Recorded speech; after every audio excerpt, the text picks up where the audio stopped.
ॐ पार्थाय प्रतिबोधितं भगवता नारायणेन स्वयं व्यासेन ग्रथितं पुराणमुनिना मध्ये महाभारतम् अद्वैतामृतवर्षिणीं भगवतीम् अष्टादशाध्यायिनीम् अम्बा त्वमानुसन्धदामि ಭಗವದ್ಗೀತೆ ಭವದ್ವೇಷಿಣ್ಯಾಂ.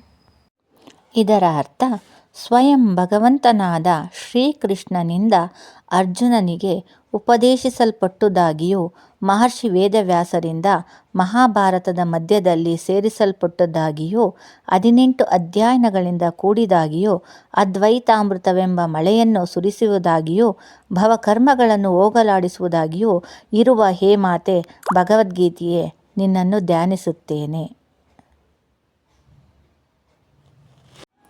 ನಮೋಸ್ತುತೆ ವ್ಯಾಸ ವಿಶಾಲಬುದ್ಧೇ ಪುಲ್ಲಾರವಿಂದಯತಪತ್ರನೇತ್ರ ಯೇನ ತ್ವಯಾ ಭಾರತತೈಲಪೂರ್ಣಃ ಪ್ರಜ್ವಾಲಿತೋ ಜ್ಞಾನಮಯಃ ಪ್ರದೀಪಃ.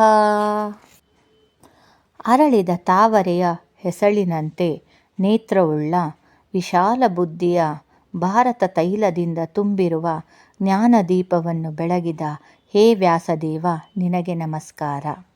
ಇದು ಧ್ಯಾನ ಶ್ಲೋಕಗಳು ಶ್ರೀ ಭಗವದ್ಗೀತೆಯಿಂದ. ಸಣ್ಣದೊಂದು ಪ್ರಯತ್ನ. ನಿಮಗಿಷ್ಟವಾಗಿದ್ದಲ್ಲಿ ಇದಕ್ಕೆ ಪ್ರೋತ್ಸಾಹಿಸಿ. ಮತ್ತಷ್ಟು ಭಗವದ್ಗೀತೆಯ ಶ್ಲೋಕದೊಂದಿಗೆ ನಿಮ್ಮನ್ನು ಕಾಣುತ್ತೇನೆ. ಧನ್ಯವಾದಗಳು.